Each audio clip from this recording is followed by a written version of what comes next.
പ്രതിപക്ഷ ബഹളം രൂക്ഷമായതിനെ തുടർന്ന് 3 മണിവരെ നിർത്തിവെച്ച രാജ്യസഭാ നടപടികൾ പുനരാരംഭിച്ചു. നേരത്തെ മല്ലികാർജ്ജുൻ ഖാർഗെയ്ക്കെതിരായ ബിജെപി അംഗം ഘൻശ്യാം തിവാരിയുടെ പ്രസ്താവനയിൽ പ്രതിഷേധിച്ച് പ്രതിപക്ഷം സഭയിൽ നിന്നിറങ്ങിപ്പോയിരുന്നു. ഖാർഗെയ്ക്കെതിരായ പരാമർശത്തിൽ തിവാരി മാപ്പ് പറയണമെന്ന് പ്രതിപക്ഷം ആവശ്യപ്പെട്ടു.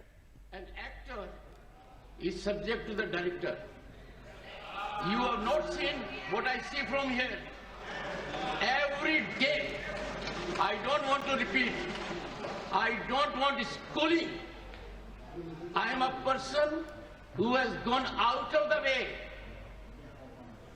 And you say...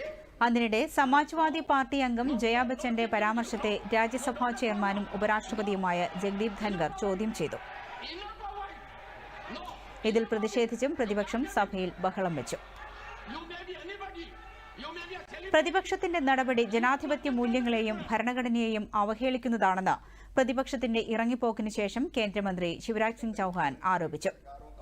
രാജ്യത്തെ അരാജകത്വത്തിലേക്ക് തള്ളിവിടാനാണ് പ്രതിപക്ഷം ശ്രമിക്കുന്നതെന്നും അവർ മാപ്പ് പറയണമെന്നും അദ്ദേഹം പറഞ്ഞു.